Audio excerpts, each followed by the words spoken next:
નડિયાદના એક અત્યંત શાંત અને જૂના મહોલ્લામાં પોતાની ગલીના છેડે આવેલા 2 માળના જૂના મકાનની અગાશી પર બેસીને પરેશ જ્યારે પણ સાંજની વેળાએ આકાશ તરફ જોતો ત્યારે તેને માત્ર અંધકાર નહીં પણ પોતાના દિલમાં છુપાયેલી એક એવી વેદના યાદ આવી જતી જેણે તેની આખી જિંદગીનો નકશો બદલી નાખ્યો હતો. પરેશ એક સાવ સાધારણ, પ્રામાણિક અને સોજો વિચારનો યુવક હતો. તે નડિયાદમાં જ સરકારી ઓફિસમાં કોન્ટ્રાક્ટ બેઝ પર નાની નોકરી કરતો હતો. તેની આવક મર્યાદિત હતી, પરંતુ તેના પરિવારમાં ક્યારેય પૈસાની કોઈ ખાસ તંગી ન હતી. તેના પિતા એક નાના વેપારી હતા અને માતા ઘરમાં પરંપરાગત રીતે ઘરકામ સંભાળતા સાદા સ્ત્રી હતા. પરેશની જિંદગી એકદમ શાંત અને સરળ રીતે ચાલી રહી હતી. તે પોતાના દોસ્તો સાથે સમય વિતાવતો અને પોતાની મર્યાદિત નોકરીમાં પણ સંતોષ માનીને જીવતો હતો. એક દિવસ સોશિયલ મીડિયાના માધ્યમથી તેની મુલાકાત દક્ષિણ ગુજરાતના એક નાના શહેરની રહેવાસી સંગીતા સાથે થઈ. સંગીતા દેખાવમાં અત્યંત આકર્ષક, ચતુર, ભણવામાં તેજસ્વી અને ખુલ્લા વિચારો ધરાવતી મોડર્ન છોકરી હતી. શરૂઆતમાં બંને વચ્ચે સામાન્ય હાઈ હેલોથી વાતચીત શરૂ થઈ હતી, પરંતુ જેમ જેમ દિવસો વીતતા ગયા તેમ તેમ તેમની વાતચીતનો સિલસિલો વધવા લાગ્યો. સંગીતા પરેશ સાથે મીઠી મીઠી વાતો કરતી અને પોતાના જીવનના નાના મોટા કિસ્સાઓ શેર કરતી. પરેશ સાચો કલા દિલનો માણસ હતો, તેથી સંગીતાની દરેક વાતને તે અત્યંત ગંભીરતાથી લેતો અને તેના પ્રત્યે આકર્ષવા લાગ્યો. જોત જોતામાં બંને વચ્ચે પ્રેમ પાંગર્યો. પરેશે સંગીતાને પોતાના દિલથી છાહી લીધો હતો. તે પોતાના ભવિષ્યના તમામ સપનાઓમાં સંગીતાને જોવા લાગ્યો હતો. બંને વચ્ચેનો આ પ્રેમ સંબંધ 3 વર્ષ સુધી સતત ચાલ્યો. આ 3 વર્ષ દરમિયાન પરેશ પોતાની મર્યાદિત આવકમાંથી પણ સંગીતાની દરેક નાની મોટી ખુશીનું ધ્યાન રાખતો. તેને મળવા માટે નડિયાદથી દક્ષિણ ગુજરાત સુધી વારંવાર પ્રવાસ કરતો અને તેને મોંઘી ગિફ્ટ આપતો. 3 વર્ષમાં પ્રેમ સંબંધ બાદ જ્યારે પરેશે લગ્ન કરવાનો નિર્ણય લીધો અને સંગીતાને પોતાના પરિવાર સાથે વાત કરવા કહ્યું, ત્યારે સંગીતાના પરિવારજનો અસલી ચહેરો સામે આવ્યો. સંગીતાના માતા પિતા સમાજમાં ઊંચો મોભો ધરાવતા હતા અને આર્થિક રીતે અત્યંત સક્ષમ હતા. તેમને પોતાની દીકરી માટે કોઈ સરકારી કોન્ટ્રાક્ટ પર કામ કરતો સાધારણ છોકરો જરાય પસંદ ન હતો. સંગીતાના પિતાએ તો પરેશને સીધો જ સવાલ કર્યો કે તારી પાસે કાયમી સરકારી નોકરી નથી, તારી પાસે મોટું બેંક બેલેન્સ નથી, તો તું મારી દીકરીને કેવી રીતે સાચવીશ? ઇન્ડિયામાં તારું ભવિષ્ય શું છે? સંગીતાના પરિવારે આ લગ્ન માટે સ્પષ્ટ ના પાડી દીધી અને સંગીતા પર પણ ઘરમાં દબાણ બનાવવાનું શરૂ કરી દીધું. સંગીતાના ઘરમાં તેની કડક નજર રાખવામાં આવતી હતી. પરેશે સંગીતાના પરિવારજનોને સમજાવવાના ખૂબ પ્રયાસો કર્યા. પોતાના સગા સંબંધીઓ મારફતે પણ વાતચીત ચલાવી, પણ સંગીતાના પિતા પોતાની જીદ પર અડી રહ્યા. બીજી તરફ સંગીતા પણ પરેશ સાથે લગ્ન કરવા માટે મક્કમ દેખાતી હતી.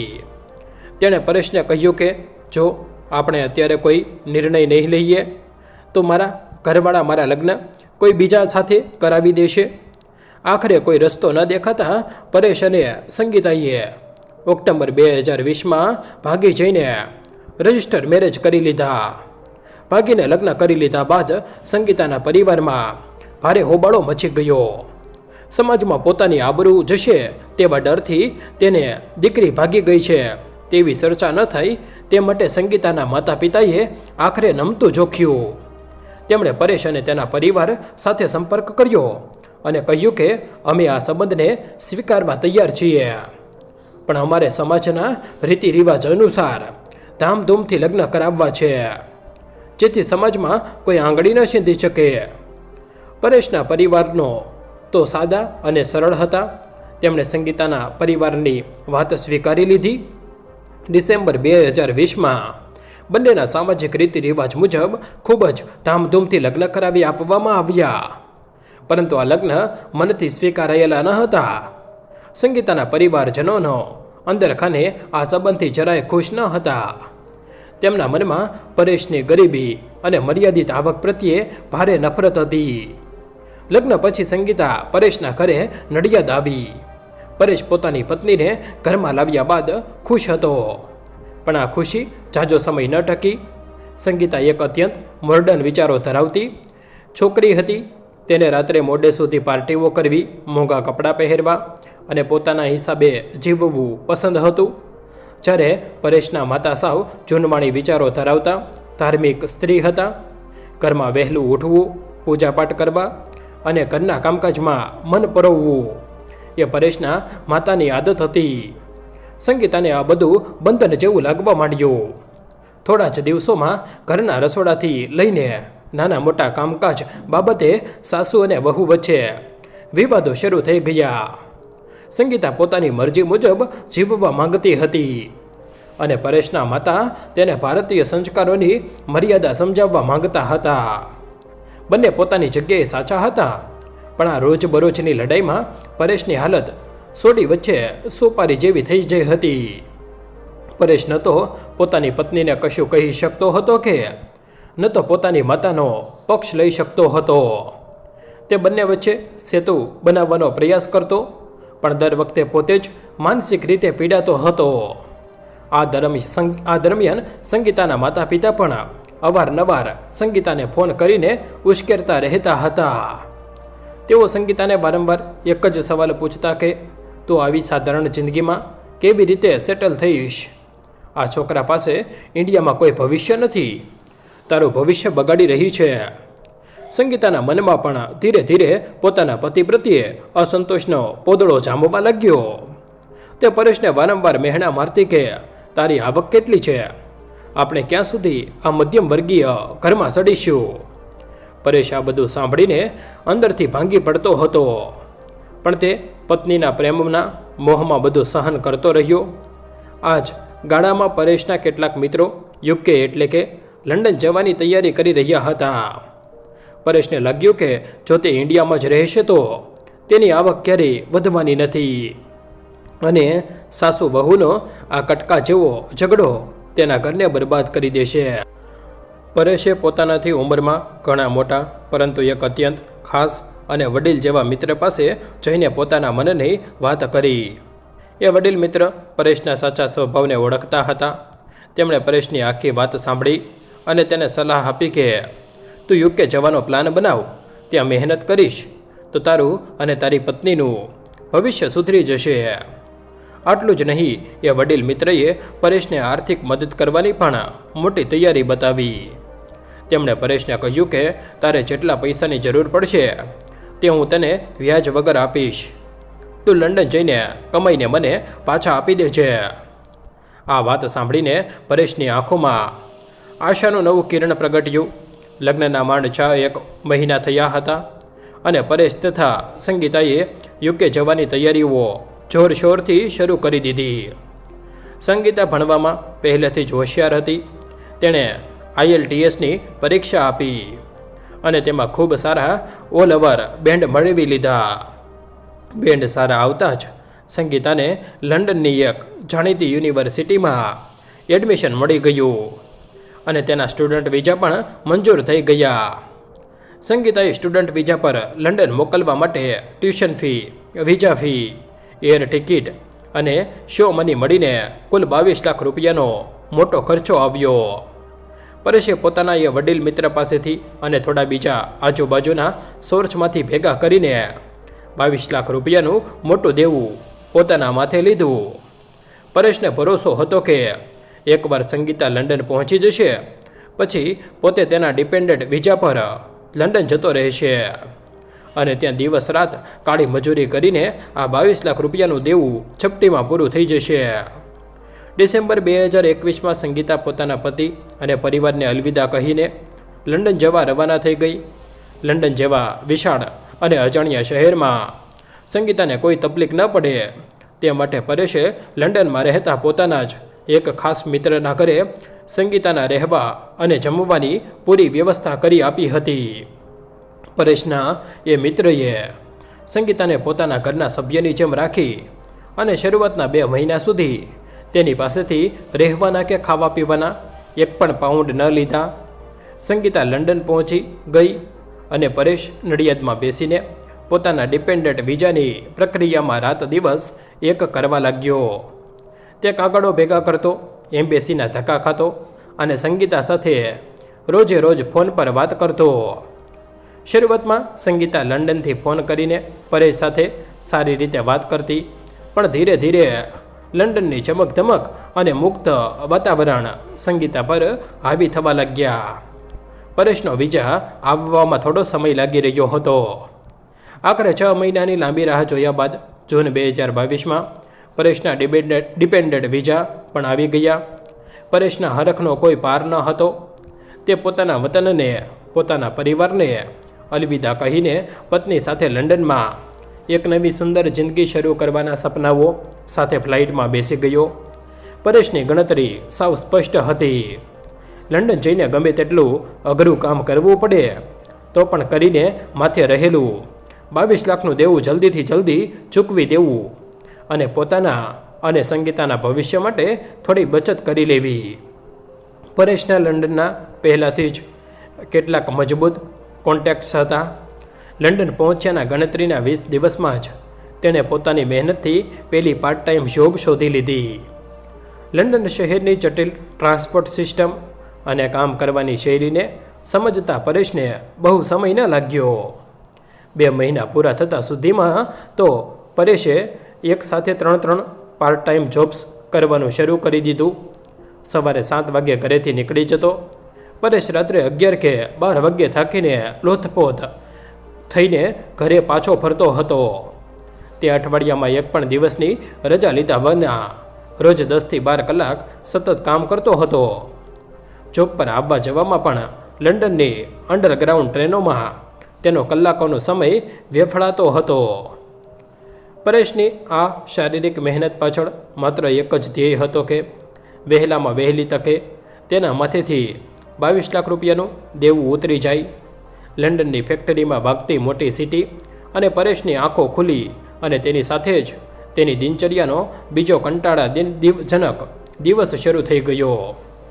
પરેશ રોજ સવારે પોતાના નાના ઓરડાના ખૂણામાં મૂકેલા જૂના પલંગ પરથી ઊભો થઈને સીધો બારી બહાર જોતો. જ્યાં ગે રંગનું અંધારું અને હળવી સ્લો તેની રાહ જોઈ રહી હોય. સંગીતા તેનાથી મોઢું ફેરવીને બીજા ખૂણે સૂતી હતી અને તેના શ્વાસોનુશ્વાસ અવાજ જ ઘરમાં એકમાત્ર જીવંત પુરાવો હતો કે 2 માણસો એક જ છત નીચે જીવી રહ્યા છે. પરેશ જ્યારે પણ પોતાના ભૂતકાળને યાદ કરતો ત્યારે તેને નડિયાદની એ મધુર સાંજ સાંભળી આવતી. જ્યારે તે અને સંગીતા સરકારી બગીચાની બેન્ચ પર બેસીને કલાકો સુધી એકબીજાની આંખોમાં આંખો પરોવીને ભવિષ્યના સપનાઓ બનાવતા હતા. સંગીતા ત્યારે પરેશના હાથને પકડીને કહેતી હતી કે મને પૈસા કે બંગલાની કોઈ ભૂખ નથી, પણ તારો પ્રેમ મારા માટે સદા માટે રહેવો જોઈએ. તે દિવસોમાં પરેશને સંગીતામાં સાક્ષાત દેવીનો અવતાર દેખાતો હતો અને તે પોતાની મર્યાદિત આવકમાંથી પણ સંગીતાની નાની નાની ઈચ્છાઓ પૂરી કરવા માટે દિવસ રાત એક કરી નાખતો હતો. પરંતુ લંડન આવ્યા પછી એ બધા જ દૃશ્યો ધૂંધળા થઈ ગયા હતા અને પરેશ માટે વાસ્તવિકતા અત્યંત ક્રૂર બનીને સામે આવી હતી. પરેશે નડિયાદના પોતાના એ ખાસ વડીલ દોસ્ત પાસેથી 22 લાખ રૂપિયા વ્યાજ વગર લીધા હતા. એ વડીલે પરેશ પર આંધળો વિશ્વાસ મૂક્યો હતો અને કહ્યું હતું કે પરેશ, તું મારો દીકરો છે અને તારા પર મને પૂરો ભરોસો છે. તું લંડન જઈને તારી જિંદગી બનાવ અને પૈસાની ચિંતા જરાય ન કરીશ. આ જ શબ્દો પરેશના કાનમાં રોજ રાત્રે ગુંજતા હતા. જ્યારે તે 24 કલાક કાળી મજૂરી કરીને રાત્રે પોતાના થાકેલા પગલે ટસડાતો ઘરે આવતો હતો. પરેશ લંડનની 3 અલગ અલગ રેસ્ટોરન્ટ અને સુપર માર્કેટમાં પાર્ટ ટાઈમ જોબ્સ કરતો હતો. સવારે 7 વાગ્યે તે કાસાબ્લાંકા નામના એક નાના કાફેમાં વાસણ ધોવાનું અને સાફ સફાઈનું કામ શરૂ કરતો, જ્યાં તેને કલાકો સુધી ઠંડા પાણીમાં હાથ બોળીને રાખવા પડતા. બપોરે 1 વાગ્યા સુધી ત્યાં કામ કર્યા પછી તે લંડનની ભૂગર્ભ ટ્રેન પકડીને સેન્ટ્રલ લંડનના એક મોલના સ્ટોર રૂમમાં સામાન ગોઠવવાનું કામ કરવા પહોંચી જતો હતો. સાંજે 7 વાગ્યે ત્યાંથી નીકળીને રાત્રે 11 વાગ્યા સુધી તે બીજી એક નાની ઇન્ડિયન રેસ્ટોરન્ટમાં પેકિંગનું કામ કરતો હતો. આ સતત દોડધામ વચ્ચે તેને ખાવાનો કે આરામ કરવાનો પણ સમય મળતો ન હતો. તે ઘણીવાર રસ્તા પરથી 2 પાઉન્ડની સાદી બ્રેડ કે સેન્ડવિચ ખરીદીને ટ્રેનના બેઠા બેઠા જ ગળી જતો, જેથી તેનો સમય બચી શકે અને તે વધુને વધુ કામ કરીને પોતાના માથે રહેલું મોટું દેવું ઝડપથી ઉતારી શકે. બીજી તરફ સંગીતા માટે લંડન એક આઝાદીનું પંખી બનવાનો મોકો હતો.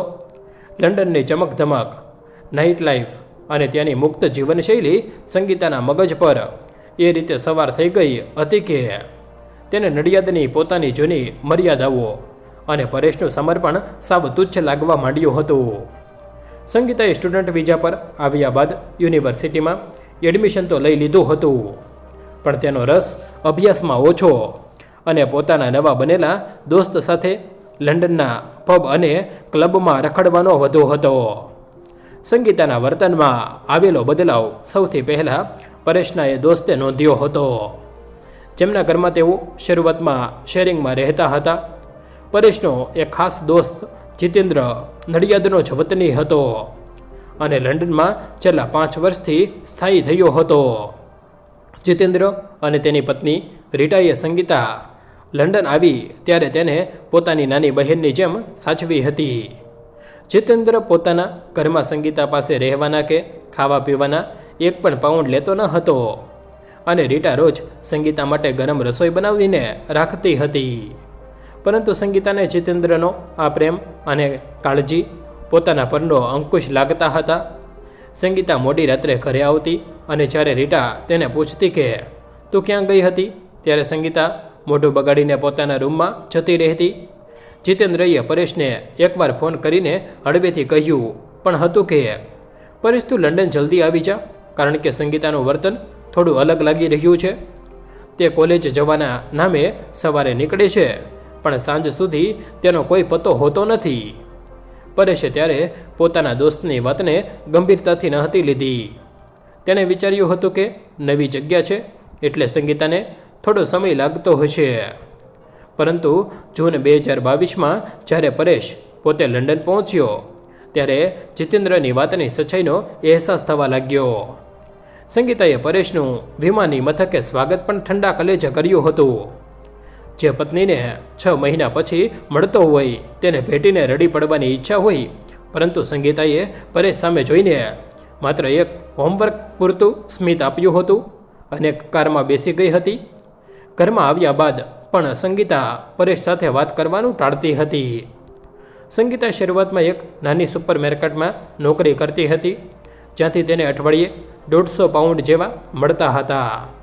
પણ સપ્ટેમ્બર 2022 આવતા તેણે એ નોકરી પણ છોડી દીધી હતી. પરેશે જ્યારે સંગીતાને પૂછ્યું કે તું નોકરી કેમ છોડી રહી છે, ત્યારે સંગીતાએ બહાનું કાઢ્યું કે મારે યુનિવર્સિટીના પ્રોજેક્ટ્સ અને અસાઇનમેન્ટ ઘણા વધી ગયા છે અને જો હું નોકરી કરીશ તો મારી હાજરી ઓછી થઈ જશે અને હું ફેલ થઈ જઈશ. પરેશ સાચુકલો પતિ હતો. તેણે સંગીતાની વાત પર ભરોસો કરી લીધો અને કહ્યું કે તું તારા ભણતર પર ધ્યાન આપ, પૈસાની ચિંતા તું જરાય ન કર, હું વધુ 3 કલાક કામ કરી લઈશ, પણ ઘરનું ભાડું અને કરિયાણું પૂરું કરી દઈશ. પરંતુ સત્ય એ હતું કે સંગીતા નોકરી છોડીને પોતાના સાઉથ ઇન્ડિયન પ્રેમી સાથે લંડનના અલગ અલગ વિસ્તારોમાં ફરતી હતી. એ સાઉથ ઇન્ડિયન યુવકનું નામ વિનોદ હતું. એ સંગીતાની જ યુનિવર્સિટીમાં એનો ક્લાસમેટ હતો. વિનોદ પાસે લંડનમાં પોતાની કાર હતી અને તે આર્થિક રીતે પણ ઘણો સક્ષમ હતો. સંગીતા પરેશની મહેનત અને ગરીબીથી કંટાળી ગઈ હતી અને તેને વિનોદની અમીરી તથા લંડનની વૈભવી જીવનશૈલી વધુ આકર્ષક લાગી રહી હતી. સપ્ટેમ્બરના અંતમાં જ્યારે પરેશે પહેલીવાર સંગીતાના ફોનમાં વોટ્સએપ નોટિફિકેશન જોયું ત્યારે તેમાં વિનોદના મેસેજીસ હતા, જેમાં લખ્યું હતું કે ગઈકાલે રાત્રે તારી સાથે વિતાવેલી પળો હું ક્યારેય નહીં ભૂલી શકું. તું આજે ફરીથી મારા રૂમ પર આવી રહી છે ને? આ વાંચીને પરેશના પગ નીચેથી જમીન ખસી ગઈ હતી. જ્યારે પરેશે આ અંગે સંગીતાને પૂછ્યું ત્યારે સંગીતાએ સહેજ પણ પશ્ચાતાપ વગર પરેશ સામે બૂમો પાડવાનું શરૂ કરી દીધું અને કહ્યું હતું કે તું મારા પર શંકા કરે છે, એ મારો સાદો ફ્રેન્ડ છે અને તે મને માત્ર અભ્યાસમાં મદદ કરે છે. પરેશે કહ્યું કે કોઈ સાદો ફ્રેન્ડ આવી ભાષામાં મેસેજ ન કરે. પણ સંગીતાએ વાતને એટલી હદે મણસાવી દીધી કે ઘરમાં મોટો હોબાળો થઈ ગયો. જીતેન્દ્ર વચ્ચે પડ્યો ત્યારે સંગીતાએ જીતેન્દ્રને પણ કહ્યું કે તું અમારા ઘરમાં બોલનારો કોણ છે? તું તારું કામ કર. સંગીતાના આ અહંકારી અને નિર્દયી વર્તનથી પરેશનું દિલ તૂટી ગયું. તે જ રાત્રે સંગીતાએ જીતેન્દ્રનું ઘર છોડીને બીજા ભાડાના ઘરમાં શિફ્ટ થવાની જીદ પકડી.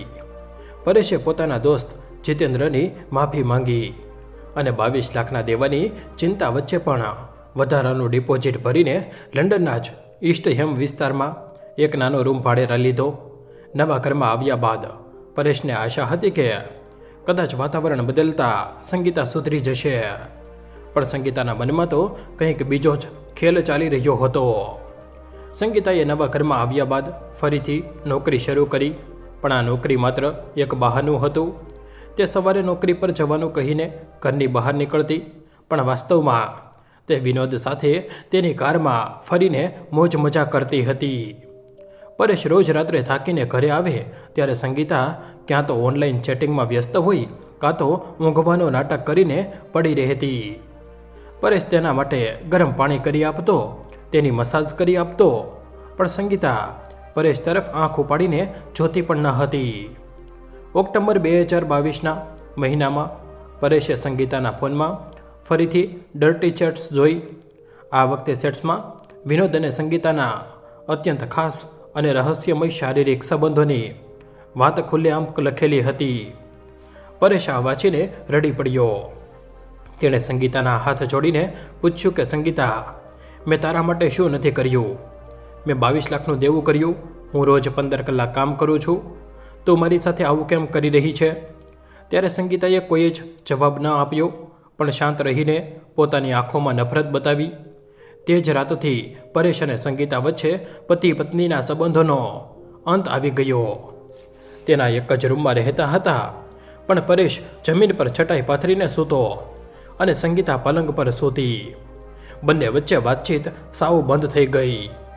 પરેશ અંદરથી ભાંગી પડ્યો હતો, છતાં તેણે ભારત પાછા જવાનો ડર હતો, કારણ કે જો તે અત્યારે ભારત પાછો જાય તો તેના માથે રહેલું 22 લાખનું દેવું ક્યારેય પૂરું ન થાય અને તેના પરિવારની આબરૂ હરાજી થઈ જાય.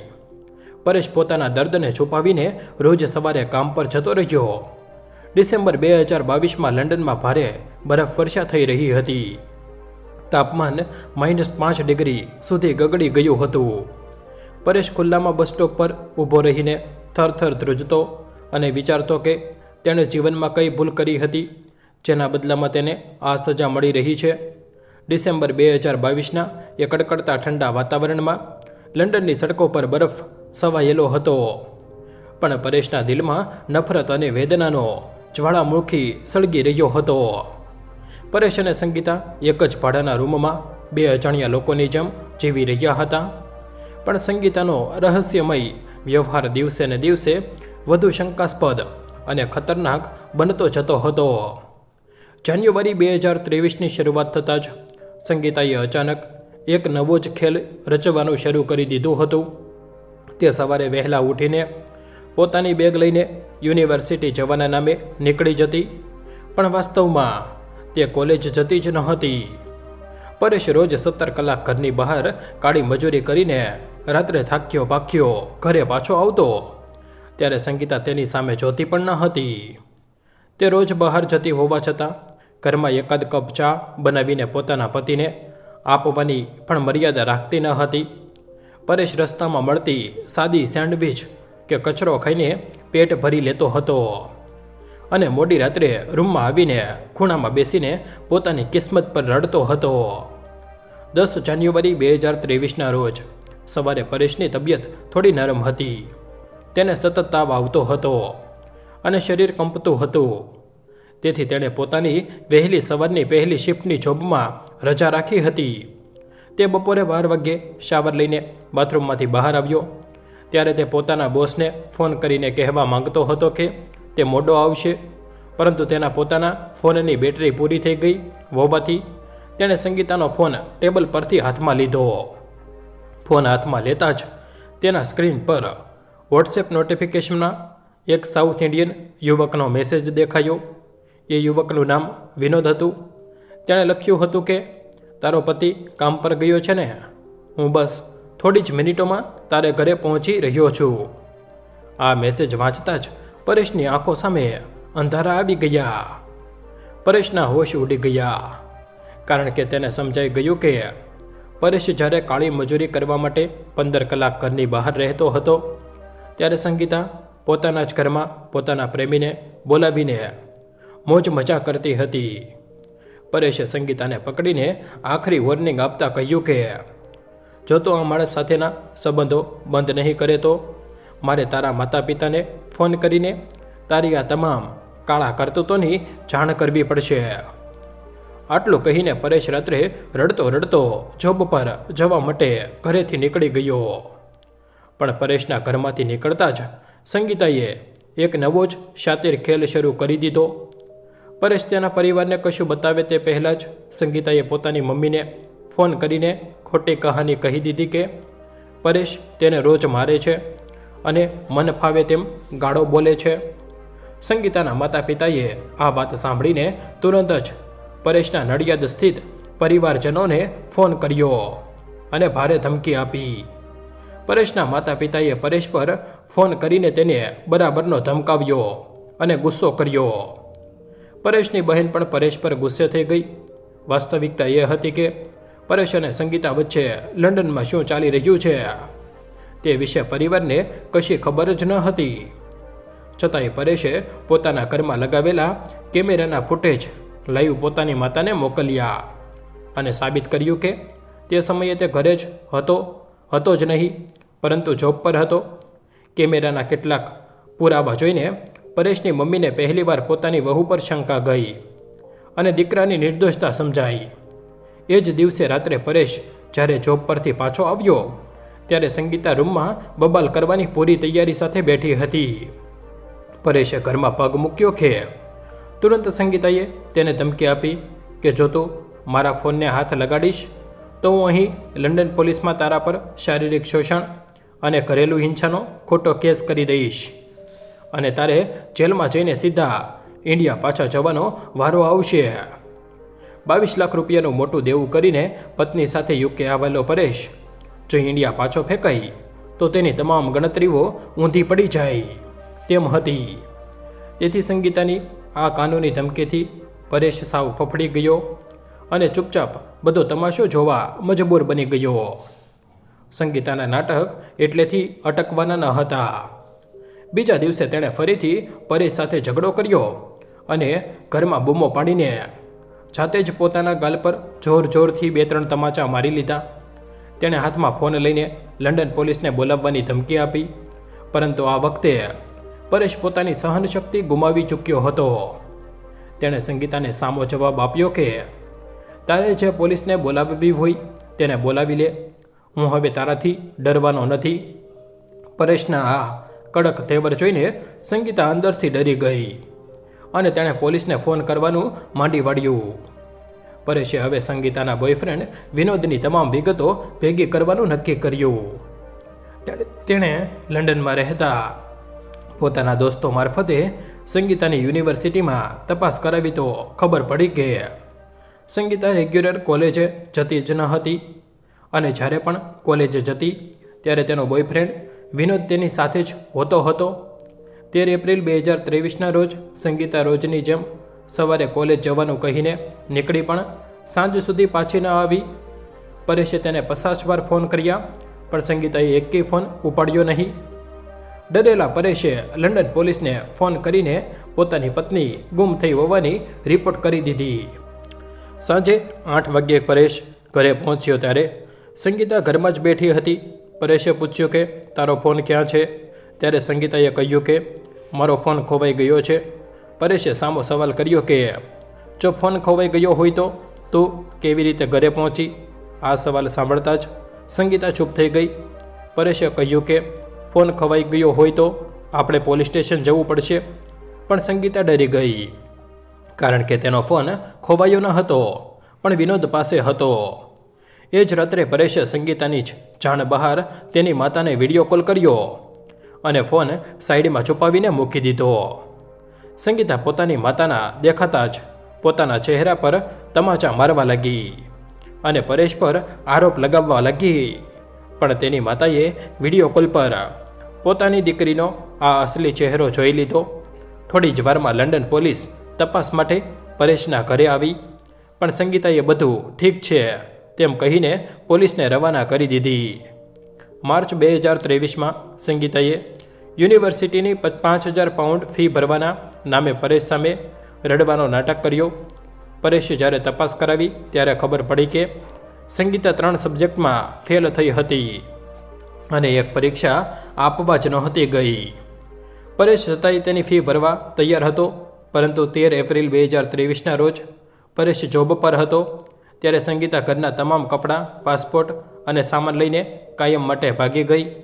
સંગીતા કાયમ માટે ઘર છોડીને ભાગી ગઈ હતી, પણ પરેશ માટે મુશ્કેલીઓનો અંત આવ્યો ન હતો. 2 મહિના સુધી પરેશે લંડનની ગલીઓ અને મિત્રોના ઘરોમાં સંગીતાને શોધવાના તમામ પ્રયાસો કર્યા, પરંતુ સંગીતાને કોઈ પતો મળ્યો ન હતો. તે દરમિયાન સંગીતાના માતા પિતાએ ભારતથી પરેશ અને તેના પરિવારજનોને કાયદાકીય લડાઈમાં ફસાવી દેવાની અને જેલમાં નાખી દેવાની ધમકીઓ આપવાનું ચાલુ રાખ્યું. પરેશ પોતે એકલો ડિપ્રેસ થઈ ચૂક્યો હતો કે તે કંઈ પણ કરી શકે તેવી સ્થિતિમાં ન હતો. પણ આ મુશ્કેલ સમયમાં લંડનમાં રહેતા તેના દોસ્તોએ તેને ખૂબ મદદ કરી. તેમણે જ પરેશને સમજાવ્યો કે સંગીતા વિરુદ્ધના પુરાવા એકત્રિત કરવા પડશે, જેથી ભવિષ્યમાં પોતાની જાતને બચાવી શકાય. સંગીતાની કરતૂતોનો ભાંડો ફોડવા માટે પરેશે ભૂતકાળને ફંફોસવાનું શરૂ કર્યું. નવેમ્બર 2022માં સંગીતાએ જે જગ્યાએથી જોબ છોડી હતી ત્યાં પરેશે તપાસ કરી ત્યારે ચોંકાવનારી વિગત સામે આવી. સંગીતાએ ત્યાં મેડિકલ સર્ટિફિકેટ આપીને નોકરીમાંથી રાજીનામું આપ્યું હતું, જેમાં લખ્યું હતું કે તેને મિસકેરેજ એટલે કે ગર્ભપાત થયો છે. ચોંકાવનારી વાત એ હતી કે તે વખતે સંગીતા અને પરેશ વચ્ચે કોઈ શારીરિક સંબંધ ન હતા, છતાંય સંગીતા પ્રેગ્નેન્ટ થઈ હતી અને તેને ગર્ભપાત પણ થયો હતો. પરેશ આ વાત માનવા તૈયાર ન હતો. તેને સંગીતા અને તેના સાઉથ ઇન્ડિયન બોયફ્રેન્ડ વચ્ચેના સંબંધો વિશે બધી ખબર પડી, પરંતુ સંગીતા તેનાથી પ્રેગ્નેન્ટ થઈ ન હતી. તે વાત પછાવી પરેશ માટે અત્યંત અઘરી હતી. સંગીતાના તેના બોયફ્રેન્ડ સાથેના ચેટ્સ, રેકોર્ડ્સ ઉપરાંત તેની કોલેજની ગેરહાજરી સહિતની અનેક વિગતો પરેશ આ દરમિયાન ભેગી કરી ચૂક્યો હતો. આખરે ઓક્ટોબર 2023માં પરેશના વિઝા પણ પૂરા થઈ ગયા હતા અને ત્યારે તેણે વિઝા વધારવા માટે એપ્લાય કર્યું હતું. પરેશને ગમે ત્યારે લંડન છોડવું પડે તેમ હતું, પણ ત્યારે તેના દોસ્તો જ તેના કામમાં આવ્યા. તેમણે પરેશ માટે સ્કિલ વર્કર્સ વિઝા મેળવવાની દોડધામ શરૂ કરી. પરેશને કંઈ ખબર ન હતી કે તેને વર્ક વિઝા મળશે કે કેમ. તે બસ ભગવાનને એ જ પ્રાર્થના કરી રહ્યો હતો કે તેને ભારત પાછા ન જવું પડે, કારણ કે તેને સાસરિયાનો પણ ડર લાગી રહ્યો હતો. આખરે અનેક પ્રયાસો બાદ એક દયાળુ પંજાબી બિઝનેસમેનને પરેશની પ્રામાણિકતા અને મહેનત જોઈને તેને સ્પોન્સર કરવાની તૈયારી બતાવી. પરેશ પાસે ખાસ પૈસા ન હતા, પરંતુ તેના દોસ્તો પર વિશ્વાસ રાખીને તે પંજાબી ભાઈને જે ખર્ચ થાય તે પોતાના ખિસ્સામાંથી આપવાનું કહ્યું. બસ આ જ ગાળામાં ડિસેમ્બર 2023માં પરેશને તેને જૂનું ઘર ખાલી કરવાનો વખત આવ્યો. એ જ ઘર જ્યાં તે સંગીતા એક છત નીચે બેસી રહ્યા હતા. પરેશે તે ઘર ખાલી કરી રહ્યો હતો ત્યારે કચરાના ઢગલામાંથી તેના હાથમાં હોસ્પિટલનું એક અસલી પેપર આવ્યું, જેમાં સંગીતાને થયેલા મિસકેરેજની વિગતો અને તેના સાઉથ ઇન્ડિયન પ્રેમીનું નામ સ્પષ્ટ લખેલું હતું. આ કાગળ જોઈને પરેશની આંખોમાંથી આંસુ વહી ગયા. આજે પરેશ પાસે લંડનના 3 વર્ષના વર્ક વિઝા આવી ચૂક્યા છે. તે 22 લાખ રૂપિયાનું દેવું પણ પૂરી કરી દેવાની તૈયારીમાં છે. પણ સંગીતાએ તેના હૃદય પર જે ઘા કર્યા હતા તે 9 મહિના બાદ આજે પણ એવા ને એવા તાજા અને અસહ્ય છે. સંગીતા ઘર છોડીને ભાગી ગઈ. તે પછીના 2 મહિના સુધી પરેશ માટે લંડન શહેર એક જીવતો જાગતો નરક બની ગયું હતું. પરેશે લંડનની એક એક ગલી, તમામ મિત્રોના ઘરો અને સંભવિત વિસ્તારોમાં સંગીતાને શોધવાના તમામ પ્રયાસો કરી જોયા, પણ સંગીતાનો કોઈ જ અતોપતો મળ્યો નહીં. તે ક્યાં ગઈ હતી, કોની સાથે ગઈ હતી અને કઈ હાલતમાં હતી તે વિશે પરેશ સાવ અજાણ હતો. બીજી તરફ ભારતથી સંગીતાના માતા પિતાએ પરેશ અને તેના વૃદ્ધ માતા પિતા પર માનસિક દબાણ બનાવવાનું ચાલુ રાખ્યું હતું. તેઓ અવારનવાર ફોન કરીને પરેશને ધમકીઓ આપતા હતા કે અમે તારા અને તારા પરિવાર વિરુદ્ધ ભારતમાં કાયદાકીય કેસ કરીશું, ઘરેલું હિંસા અને દહેજ ઉત્પીડનની ખોટી ફરિયાદો નોંધાવીને તેમને બધાને જેલમાં મોકલી દઈશું. પરેશ પોતે આ બધી માનસિક યાતનાઓથી એટલો બધો ભાંગી પડ્યો હતો કે તે ડિપ્રેશનથી ઘોર અંધારી ખાઈમાં સરી પડ્યો હતો. તેને જીવવાનો પણ કોઈ મોહ રહ્યો ન હતો. તે કલાકો સુધી પોતાના રૂમના ખૂણામાં બેસીને રડતો રહેતો હતો. પરંતુ આવી વિકટ પરિસ્થિતિમાં લંડનમાં સ્થાયી થયેલા તેના સાચા દોસ્તો તેની વહારે આવ્યા. તેમણે પરેશને સંભાળ્યો, તેને ખાવા પીવાનું પૂરું પાડ્યું અને તેને માનસિક હિંમત આપી. મિત્રોએ પરેશને સમજાવ્યો કે જો તું આ રીતે ભાંગી પડીશ તો સંગીતા તને, તેના ઘરવાળા, તારા પરિવારને બરબાદ કરી દેશે. તારે પોતાની જાતને નિર્દોષ સાબિત કરવા માટે અને કાયદાકીય રક્ષણ મેળવવા માટે સંગીતા વિરુદ્ધ તમામ પુરાવાઓ એકત્રિત કરવા પડશે. મિત્રોની વાત સાંભળીને પરેશની અંદર એક નવી ચેતના જાગી. તેણે સંગીતાની તમામ કાળી કરતૂતોનો ભાંડો ફોડવા માટે ભૂતકાળના તંતુઓ ફંફોસવાનું શરૂ કર્યું. નવેમ્બર 2022માં સંગીતાએ લંડનની જે કંપનીમાંથી અચાનક નોકરી છોડી દીધી હતી ત્યાં પરેશે જઈને ગુપ્ત રીતે તપાસ કરી. ત્યારે તેના પગ નીચેથી જમીન ખસી ગઈ અને હોશ ઉડી ગયા. કંપનીના મેનેજમેન્ટે બતાવ્યું કે સંગીતાએ નોકરીમાંથી રાજીનામું આપતી વખતે એક મેડિકલ સર્ટિફિકેટ જમા કરાવ્યું હતું, જેમાં સ્પષ્ટપણે ઉલ્લેખ હતો કે તેને મિસકેરેજ એટલે કે ગર્ભપાત થયો છે અને તે શારીરિક રીતે અશક્ત હોવાથી કામ કરી શકે તેમ નથી. આ વિગત જાણતા જ પરેશ સ્તબ્ધ થઈ ગયો, કારણ કે નવેમ્બર 2022ના સમયગાળા દરમિયાન અને તે પહેલાં કેટલાય મહિનાઓથી પરેશ અને સંગીતા વચ્ચે પતિ પત્ની તરીકેના કોઈ જ શારીરિક સંબંધો હતા જ નહીં. એટલે કે સંગીતા પરેશની પીઠ પાછળ પોતાના એ સાઉથ ઇન્ડિયન પ્રેમી વિનોદથી ગર્ભવતી થઈ હતી અને તેણે પરેશથી છુપાવીને ગર્ભપાત પણ કરાવી લીધો હતો. આ વાત માનવી અને પછાવવી પરેશ માટે અત્યંત અસહ્ય અને પીડાસ્પદ હતી. છતાં પરેશે હિંમત રાખીને સંગીતાના ફોનમાંથી પહેલાં લીધેલા ચેટ્સ રેકોર્ડ્સ, તેના પ્રેમી સાથેના ઓડિયો અને વિડીયો પુરાવા, તેની યુનિવર્સિટીની ગેરહાજરીના કાગળો અને આ મેડિકલ વિગતો એકત્રિત કરી લીધી. આ દરમિયાન ઓક્ટોબર 2023માં પરેશના ડિપેન્ડન્ટ વિઝા પૂરા થવાનો સમય આવી ગયો. વિઝા પૂરા થતાં જ પરેશે FLRO માટે એપ્લાય કર્યું. પરેશને ગમે ત્યારે લંડન છોડીને ભારત પાછા જવું પડે તેવી સ્થિતિ નિર્માણ થઈ હતી. જો પરેશ અત્યારે ભારત પાછો જાય તો તેને સંગીતાના પરિવારના કાયદાકીય કેસોનો સામનો કરવો પડે અને માથે રહેલું 22 લાખ રૂપિયાનું મોટું દેવું ચૂકવવાનો કોઈ રસ્તો ન રહે. પરેશ રાત દિવસ ભગવાનને પ્રાર્થના કરતો રહ્યો કે તેને લંડનમાં જ રહેવાનો કોઈ રસ્તો મળી જાય. આ સમયે ફરી તેના મિત્રો આગળ આવ્યા. તેમણે લંડનના બિઝનેસ સર્કલમાં પરેશ માટે સ્કિલ વર્કર વિઝા મેળવવા માટે દોડધામ શરૂ કરી. આખરે એક દયાળુ પંજાબી બિઝનેસમેને પરેશની પ્રામાણિકતા, ભૂતકાળની વેદના અને કામ પ્રત્યેનું નિષ્ઠા જોઈને તેને પોતાના સ્પોન્સરશિપ હેઠળ વિઝા આપવાની તૈયારી દર્શાવી. તે પંજાબી ભાઈએ પોતાની કંપનીમાંથી પરેશ માટે સ્પોન્સર વિઝા પ્રોસેસ કર્યા અને તેના માટેનો તમામ કાનૂની ખર્ચ પણ પોતાના ખિસ્સામાંથી ભોગવ્યો. બસ આ જ સમયગાળામાં ડિસેમ્બર 2023માં પરેશને લંડનનું પોતાનું જૂનું ઘર ખાલી કરવાનો વખત આવ્યો. આ એ જ ઘર હતું જ્યાં તે અને સંગીતા એક જ છત નીચે બેસી રહ્યા હતા, પણ એકબીજાથી કોસો દૂર હતા. પરેશ જ્યારે એ ઓરડામાંથી સામાન પેક કરી રહ્યો હતો અને કચરો સાફ કરી રહ્યો હતો ત્યારે કચરાના એક જૂના ઢગલામાંથી તેના હાથમાં હોસ્પિટલનું એક મરડાયેલું પેપર આવ્યું. પરેશે કાગળ ખોલીને જોયું તો તે લંડનની એક જાણીતી હોસ્પિટલની અસલી ડિસ્ચાર્જ સમરી હતી.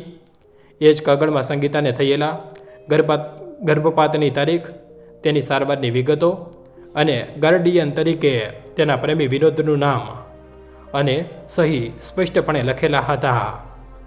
આ કાગળ પકડીને પરેશની આંખોમાંથી આંસુ વહી ગયા. તેને લાગ્યું કે કુદરતે પણ તેને નિર્દોષ સાબિત કરવાનો અસલી પુરાવો તેના હાથમાં મૂકી દીધો છે.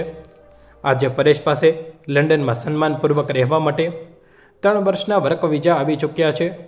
તે પોતાની મહેનતથી 22 લાખ રૂપિયાનું મોટું દેવું પણ ચૂકવી દેવાની આરે પહોંચી ગયો છે.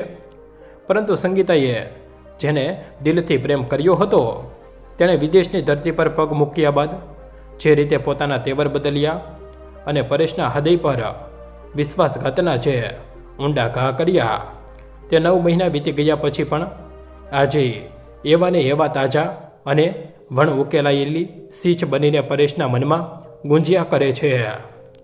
ડિસેમ્બર 2023માં જ્યારે પરેશના હાથમાં એ હોસ્પિટલનું કાગળ આવ્યું ત્યારે તેના હૃદયમાં જાણે કોઈએ ગરમ સીચું રેડ્યું હોય તેવી ભયાનક વેદના થઈ રહી હતી.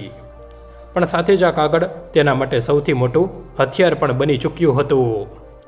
કારણ કે ભારતમાં સંગીતાના માતા પિતા પરેશ અને તેના ભોળા માતા પિતા વિરુદ્ધ ઘરેલું હિંસા અને દહેજ ઉત્પીડનનો ખોટો કેસ કરવાની પૂરી તૈયારી કરી ચૂક્યા હતા. પરેશે પોતાના આંસુ લૂછીને એ કાગળને કાળજીપૂર્વક પોતાની બેગમાં સાચવી લીધો અને લંડનના એ ખાલી પડેલા ઘરને કાયમ માટે અલવિદા કહી દીધું. તે નવા ઘરમાં શિફ્ટ થયો અને તેની સાથે જ તેની જિંદગીનો નવો સંઘર્ષ શરૂ થયો. લંડનમાં પરેશને સ્પોન્સર કરનાર પંજાબી બિઝનેસમેન અત્યંત ભલા માણસ હતા. તેમણે પરેશને પોતાની કંપનીમાં એક સારી પોસ્ટ પર કાયમી નોકરી આપી દીધી હતી, જ્યાં તેને સારું વેતન મળવા લાગ્યું હતું. હવે પરેશે 3 અલગ અલગ જગ્યાએ મજૂરી કરવાની જરૂર ન હતી. તે સવારે 8 વાગ્યે એક સન્માનજનક નોકરી પણ જતો અને સાંજે 6 વાગ્યે પાછો આવતો હતો. તેનો પગાર સારો હોવાથી તેણે પોતાના માથે રહેલા 22 લાખના દેવાના હપ્તા જલ્દીથી પૂરા કરવાનું શરૂ કરી દીધું. નડિયાદમાં રહેતા એ વડીલ મિત્રએ દર મહિને મોટી રકમ મોકલવા લાગ્યો. બીજી તરફ ભારતમાં સંગીતાના પરિવારે જ્યારે નડિયાદ પોલીસ સ્ટેશનમાં પરેશ વિરુદ્ધ ફરિયાદ નોંધાવવાની તાજવીજ શરૂ કરી દીધી ત્યારે પરેશે લંડનથી પોતાના વકીલ મારફતે એક જબરજસ્ત વળતો પ્રહાર કર્યો. પરેશે લંડન પોલીસમાં થયેલી અગાઉની ફરિયાદોની નકલો, સંગીતાના ઘર છોડીને ભાગી ગયાના પુરાવા, ઘરમાં લાગેલા સીસીટીવી કેમેરાના ફૂટેજ જેમાં સંગીતા જાતે પોતાને લાફા મારી રહી હતી, અને સૌથી મોટો પુરાવો એટલે કે હોસ્પિટલનો એક ગર્ભપાતનો રિપોર્ટ જેમાં પિતા તરીકે વિનોદનું નામ લખેલું હતું. આ તમામ દસ્તાવેજો ભારતમાં પોતાના વકીલને મોકલી આપ્યા. જ્યારે વકીલે પોલીસ અને સંગીતાના પરિવાર સામે આ પુરાવા રજૂ કર્યા ત્યારે સંગીતાના અહંકારી માતા પિતાના હોશ ઉડી ગયા. તેમણે સપનામાં પણ ખ્યાલ ન હતો કે તેમની દીકરી લંડનમાં આટલી નીચી કક્ષાના કારનામા કરી રહી છે અને બીજા પુરુષના બાળકની માતા બનીને ગર્ભપાત પણ કરાવી ચૂકી છે. આ પુરાવાઓ સામે આવતા જ સંગીતાના પરિવારે તમામ કાયદાકીય કાર્યવાહીઓ તરત જ પાછી ખેંચી લીધી અને સમાજમાં પોતાની આબરૂ બચાવવા માટે મોં છુપાવવા ફરવા લાગ્યા. પરેશના માતા પિતા જેઓ અત્યાર સુધી ડરના માર્યા ઘરમાં પુરાઈ રહ્યા હતા, તેને પોતાના નિર્દોષ દીકરા પર ગર્વ થયો અને તેમણે છાતી કાઢીને સમાજમાં ચાલવાનું શરૂ કર્યું. હવે પરેશ કાયદાકીય રીતે સાવ સુરક્ષિત થઈ ગયો હતો, પણ તેના મનમાં હજુ સંગીતા ક્યાં છે અને કઈ હાલતમાં છે તે જાણવાની એક સુષુપ્ત ઈચ્છા બાકી હતી. સમય પોતાની ગતિએ આગળ વધી રહ્યો હતો. વર્ષ 2024ની શરૂઆત થઈ ચૂકી હતી. પરેશ ફેબ્રુઆરી મહિનામાં પોતાના વડીલ મિત્રનું 22 લાખ રૂપિયાનું છેલ્લું દેવું પણ વ્યાજ સહિત ચૂકવી દીધું. જોકે વડીલે વ્યાજ લેવાની ના પાડી, પણ પરેશે આગ્રહ કરીને પોતાની તેમને સન્માનભેર રકમ આપી. પરેશ હવે લંડનમાં આર્થિક રીતે સદ્ધર થઈ રહ્યો હતો. તેણે પોતાના માટે એક સારી કાર પણ ખરીદી લીધી હતી અને તેની કંપનીમાં તેનું પ્રમોશન પણ થયું હતું. આ બધી સફળતા વચ્ચે એક દિવસ માર્ચ મહિનાની કાતિલ ઠંડી સાંજે પરેશ લંડનના ઇલફોર્ડ વિસ્તારમાં આવેલી એક સુપર માર્કેટમાં પોતાનું કરિયાણું ખરીદી રહ્યો હતો. ત્યારે તેની નજર બિલિંગ કાઉન્ટર પર ઊભેલી એક મેલી ગયેલી અને થાકેલી યુવતી પર પડી. જે યુવતીના ચહેરા પર નિરાશા હતી અને તેના કપડાં પણ સાવ સાધારણ હતા. પરેશે ધ્યાનથી જોયું તો તેના પગ નીચેથી જમીન ખસી ગઈ, કારણ કે યુવતી બીજું કોઈ નહીં પણ સંગીતા હતી. જે સંગીતા લંડન આવીને મુક્ત પંખીની જેમ ઉડવાના સપના જોતી હતી અને મોંઘા કપડાં પહેરીને પરેશને ગરીબ કહીને મહેણા મારતી હતી. તે સંગીતા આજે એક નાની દુકાનમાં કેશિયર તરીકે 12 કલાક ઊભા રહેવાની મજૂરી કરી રહી હતી. પરેશ થોડીવાર માટે ત્યાં જ થંભી ગયો અને તેને છુપાઈને જોવા લાગ્યો. સંગીતા અત્યંત બીમાર અને નબળી લાગી રહી હતી. પરેશે પોતાના એક જૂના મિત્ર મારફતે તપાસ કરાવી તો તેને સંગીતાની હાલનું અસલી કારણ જાણવા મળ્યું. સંગીતા જે વિનોદ નામના સાઉથ ઇન્ડિયન યુવકના પ્રેમમાં પાગલ થઈને પોતાનો હસતો રમતો સંચાર છોડીને ભાગી ગઈ હતી, એ વિનોદે થોડા જ મહિનાઓમાં સંગીતાનો સાથ છોડી દીધો હતો. વિનોદ એક અમીર ઘરનો નબીરો હતો અને તેને સંગીતા જેવી અનેક છોકરીઓ સાથે ફરવાનો શોખ હતો. જ્યારે સંગીતા તેના પર લગ્ન કરવાનું દબાણ કરવા લાગી ત્યારે વિનોદે તેને કાયમ માટે તર છોડી દીધી. સંગીતા પાસે ન તો કોલેજની કોઈ ડિગ્રી હતી, ન તો કોઈ કાયદેસર વિઝા હતા. તે 3 વિષયમાં નાપાસ થઈ ચૂકી હતી અને કોલેજમાંથી પણ તેને કાઢી મૂકવામાં આવી હતી. વિઝા પૂરા થઈ ગયા હોવાથી તે હવે લંડનમાં ગેરકાયદેસર રીતે એટલે કે ઇનલીગલી તરીકે જીવી રહી હતી. તેને કોઈ સારી કંપનીમાં નોકરી મળી શકે તેમ ન હતી. તેથી પેટનો ખાડો પૂરવા માટે તે આવી નાની દુકાનોમાં રોકડ રકમ પર છુપાઈને કાળી મજૂરી કરવા મજબૂર બની ગઈ હતી. ભારત પાછા જવાનો રસ્તો પણ તેના માટે બંધ થઈ ગયો હતો, કારણ કે તેના માતા પિતાને તેની તમામ કાળી કરતૂતોની જાણ થઈ ચૂકી હતી અને તેમણે પણ સંગીતા સાથેના તમામ સંબંધો તોડી નાખ્યા હતા. સંગીતા હવે લંડનની સડકો પર સાવ એકલી, નિરાધાર અને ભયંકર માનસિક તણાવમાં જીવી રહી હતી. પરેશને આ બધી વાતો જાણીને એક ક્ષણ માટે માનવતાના નાતે દુઃખ થયું, પણ બીજી ક્ષણે તેને એ રાતો યાદ આવી ગઈ જ્યારે તે થાકીને ઘરે આવતો અને સંગીતા બીજા પુરુષના મેસેજ વાંચીને હસતી હતી. તેને એ દિવસો યાદ આવી ગયા જ્યારે સંગીતાએ તેના ખોટા કેસમાં ફસાવીને જેલમાં મોકલવાની ધમકી આપી હતી. પરેશે નક્કી કર્યું કે તે હવે સંગીતાના જીવનમાં ક્યારેય પાછો નહીં ફરે.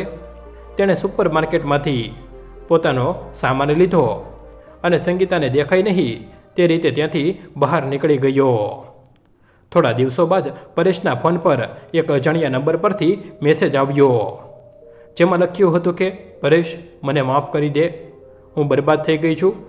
મેં તારા સાચા પ્રેમને ઠોકર મારીને બહુ મોટી ભૂલ કરી છે. મને એકવાર મળવાનો સમય આપ. આ મેસેજ સંગીતાનો હતો, જેને કદાચ કોઈ રીતે પરેશનો નવો નંબર મળી ગયો હતો. પણ પરેશ હવે જે જૂનો લાગણીશીલ અને ભોળો યુવક રહ્યો ન હતો. લંડનની પરિસ્થિતિઓ અને સંગીતાના વિશ્વાસઘાતે તેને પથ્થર જેવો મજબૂત બનાવી દીધો હતો. પરેશે મેસેજનો કોઈ જ જવાબ ન આપ્યો, પણ તરત જ એ નંબરને કાયમ માટે બ્લોક કરી દીધો. તેણે પોતાની જાતને વચન આપ્યું હતું કે તે વ્યક્તિએ તેના આંસુઓની કોઈ કિંમત ન હતી કરી. તેની સામે હવે તે ક્યારેય ઝૂકશે નહીં. આજે પરેશ લંડનમાં એક સફળ અને આદરણીય જીવન જીવી રહ્યો છે. તેના માતા પિતા પણ ભારતમાં ખુશ છે અને ટૂંક સમયમાં તેઓ પરેશને મળવા લંડન આવવાના છે. પરંતુ આ આખી સફરે પરેશને જીવનનો સૌથી મોટો પાઠ ભણાવ્યો છે કે જે વ્યક્તિએ તમે દિલો જાનથી પ્રેમ કરતા હોવ તેના અસલી તેવર અને તેનું અસલી ચરિત્ર ત્યારે જ સામે આવે છે જ્યારે તેને વિદેશની ધરતી પર આઝાદી મળે છે. નડિયાદનો આ યુવક ભલે આજે આર્થિક રીતે સમૃદ્ધ થઈ ગયો હોય અને પોતાના તમામ દેવાઓમાંથી મુક્ત થઈ ગયો હતો હોય, પણ તેના હૃદય પર જે વિશ્વાસઘાતનો ઘા વાગ્યો છે તે જીવનભર ભરાવાનો નથી. અને આ કહાની એ દરેક યુવાન માટે એક લાલબત્તી સમાન છે, જેઓ આંધળા પ્રેમમાં પડીને કોઈના પર પણ આંખ બંધ કરીને વિશ્વાસ કરી લે છે અને પોતાના હજારો સપનાઓ સાથે વિદેશની ધરતી પર પગ મૂકે છે. તો મિત્રો, તમને અમારી આજની કહાની પસંદ આવી હોય તો વિડીયોને લાઈક કરી મિત્રો સાથે શેર કરો અને ચેનલને સબસ્ક્રાઈબ કરો. અને આવી જ બીજી નવી નવી કહાની સાંભળવા માટે બન્યા રહેજો અમારી સાથે. ત્યાં સુધી જય શ્રી કૃષ્ણ. ધન્યવાદ.